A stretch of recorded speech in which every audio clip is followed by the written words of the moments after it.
Hey, Bat Collectors, I'm going to review this Overstreet Batman Price Guide and set some records straight. Book opens up with an ad from Dr. David Anderson, who's a dentist in Virginia, putting out feelers for Batman items. He has bought entire collections. He owns Batmobile number 1 and 2.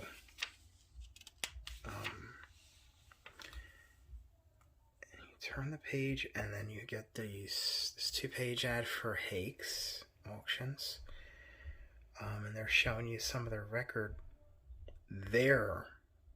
sales, but not record sales by any means.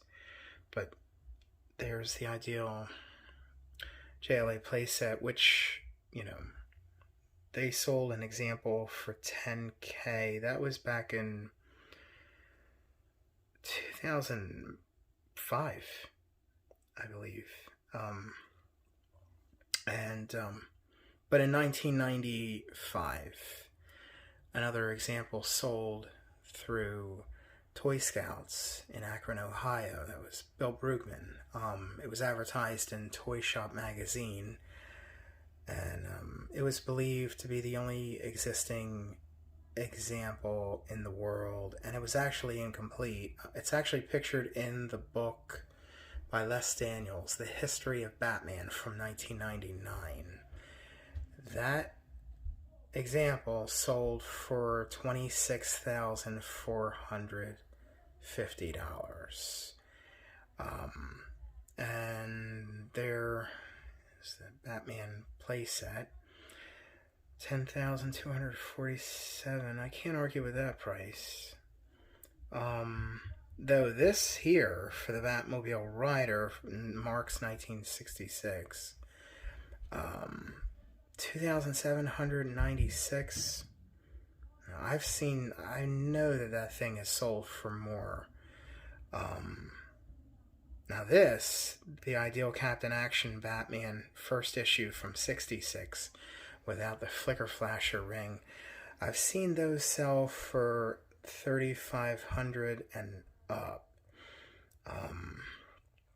I've seen lunchboxes that were near dead mint, pristine, and I've seen them sell for over $2,500, but that's a nice price.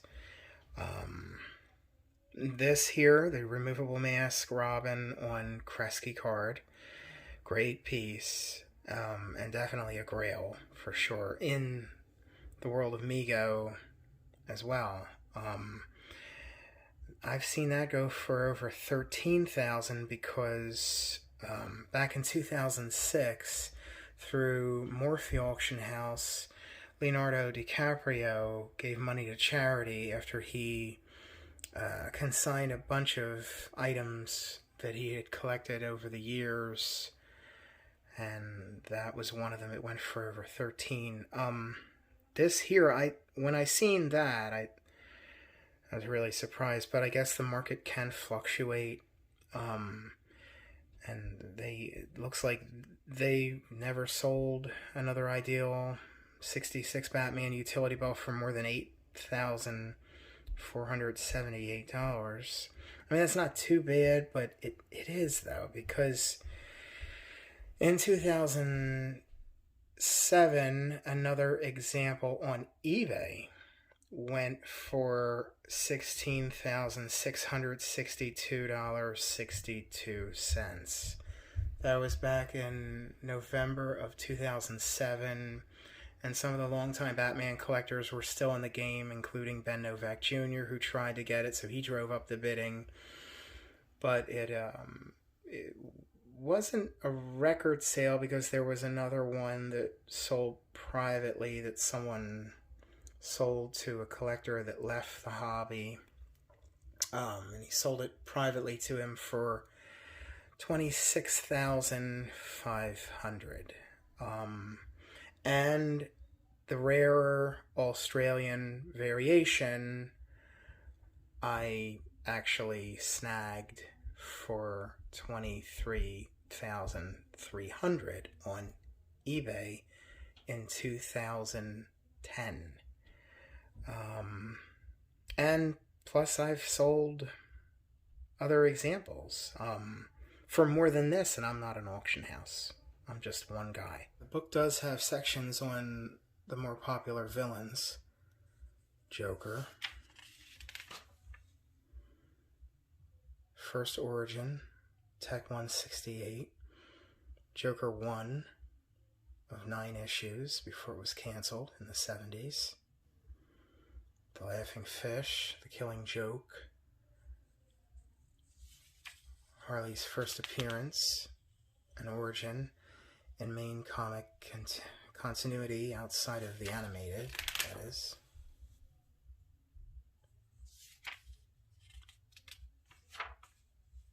Shows a bit of history, some of the actors. Catwoman.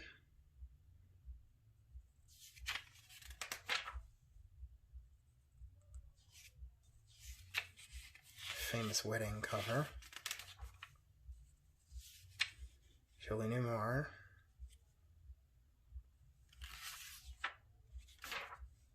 Straight into Eartha Kitt, no Lee Merriweather. But Michelle Pfeiffer, Anne Hathaway, and Halle Berry.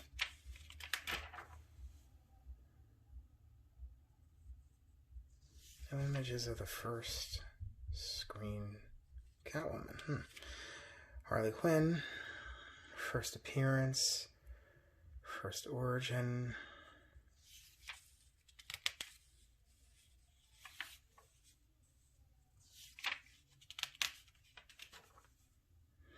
The Riddler, first Silver Age appearance. Famous Infantino, image of the Riddler. It's probably the most popular ever. That's a really good Riddler cover. It's from the first appearance cover. Some of the Riddlers, so they skim over John Aston, which would have been right here after Frank Orshin. Bane, Mr. Freeze,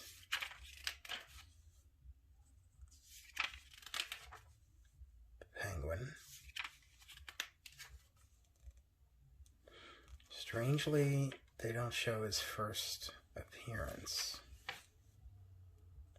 I mean, even with him not being on the cover, like Two-Face isn't on his first appearance cover, but on 68, 2 issues afterwards, they show first appearance of the Two-Face imposter, Paul Sloan.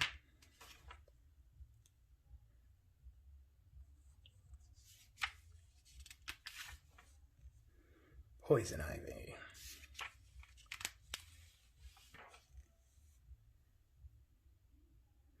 Didn't get into any of the Ivies from Gotham, which there were 3. Ra's al Ghul.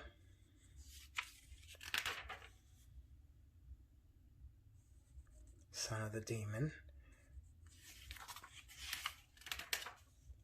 Scarecrow. They don't show World's Finest number 3 from 1941. This book has Tech's 27 for Batman's first appearance up to Tech 300. It stops. I guess they had to draw the line somewhere. All these early pre-Robin Techs, and then Robin's first appearance.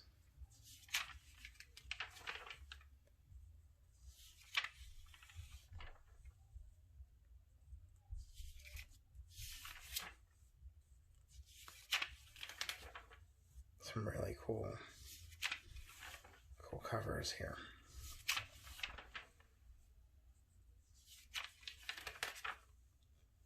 First appearance of the Batcopter.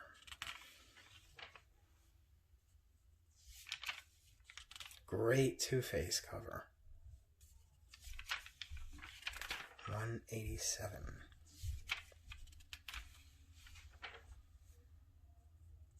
First appearance of Martian Manhunter.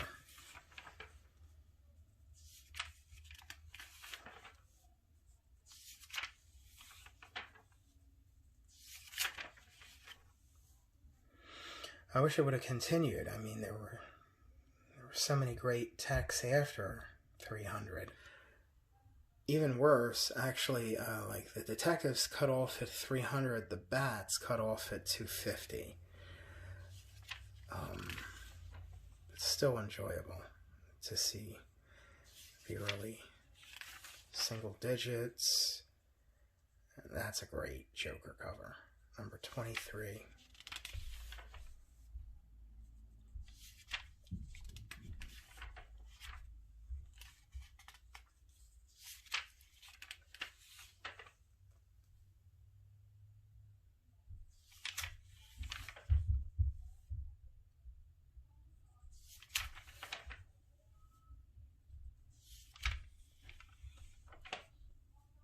A lot of really cool covers.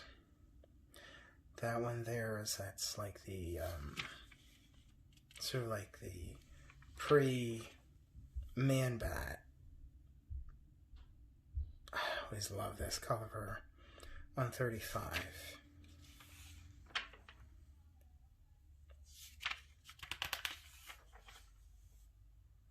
Now we're really into the Infantino era.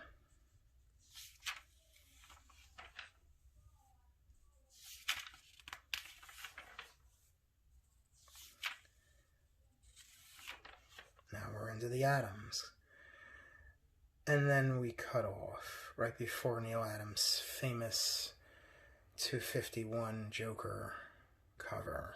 On this page they acknowledge the Robin live-action actors, that is Dick Grayson Robin, and they left out Johnny Duncan, who was the 1949 movie serial Robin, but they put the 1943 there, Douglas Croft. It does have some 40s items, which there weren't many outside of comics, movie posters, and lobby cards. There's that 1943 Philadelphia Record newspaper mask.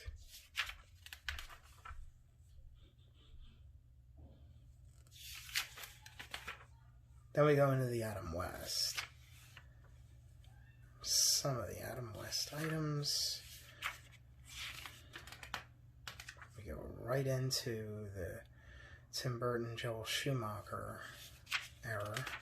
Sort of skimming here now, really.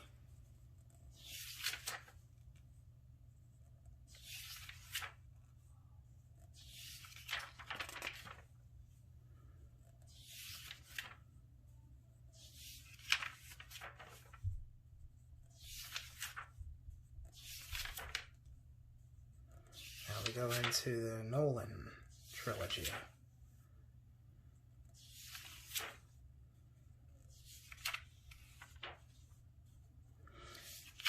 Since this is the Overstreet Guide people, and they teamed up with Hakes Americana auctions, I don't know why. I mean, they should have shown more vintage toys.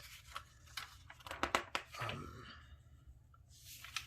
know they wanted to kind of skim through a history, which is over 80 years. They had the potential to show more. We're back into the 40s and the 60s. Movie posters.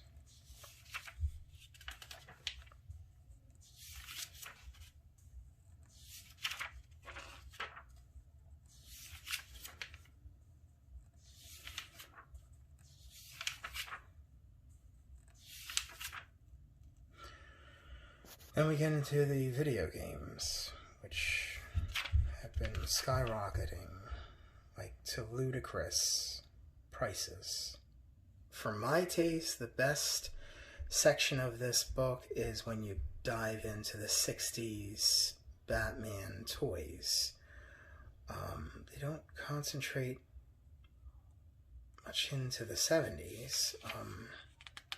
You're seeing a Bagatelle pinball game. These here, these color transfers from the 40s are pretty difficult.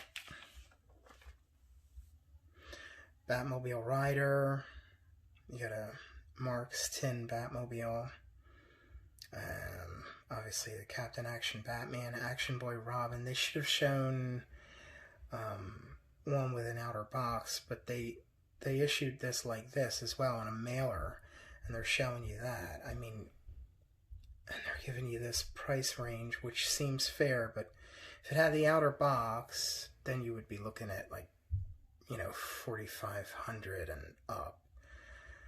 The Ideal Utility Belt, the Ideal JLA playset, the Ideal Batman playset, which is really a smaller version of this. Like, this is the deluxe extended with more pieces.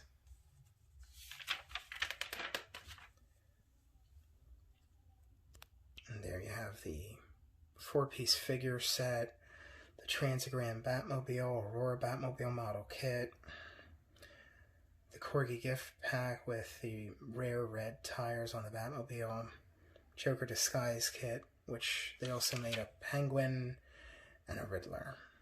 And they're rare. They're all rare. The Gilbert Action Watch from '66. This Control Station by Tudor Rose, which is a rare UK piece. The Magnetic Gotham City by Remco, 1966, cool piece. And the Top Secret Super Micro Radio. Now we've dived into some Mego here.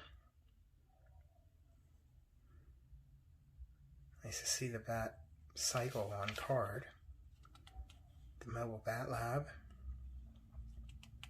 Great piece. I remember having this as a kid. I have mine. The Wayne Foundation from 1977 by Mego. That's a grail, if you're into Mego. AHI Arahi 1972 tin mystery action battery operated Batmobile window box. There was actually a find of these in the early 1990s, and they were at shows. And they were selling for $250 each. The Superpowers collection by Kenner. You see Batman and Mr. Freeze. Freeze came out at the end of the line in 1986. And the Batcopter. And the 1989 Toy Biz Batcave, which I have a fond memory of me getting back then. I can't share that memory. The Batman Returns by Kenner. Great line. And they recycled this figure. It was from the Superpowers collection. They just repainted it black, white, and red for Batman Returns. And in 1989, Toy Biz knocked off that mold from the Superpowers collection Penguin for their Penguin in the DC Comics Superheroes line. First Harley Quinn action figure. It does show you some of the board games. This is the very first one, 1965, by Hasbro. That is a great box, and I love Robin with that red cape, and Joker in that just sort of plain car. The board itself is really, I mean, look at the graphics on the board. It's just really great. It's so dimensional. The 1978 Batman board game by Hasbro. between that time we had Milton Bradley. But they don't show you that. Overall, I mean, I guess I would give this book a 7 out of 10 being, wow, it can't be better.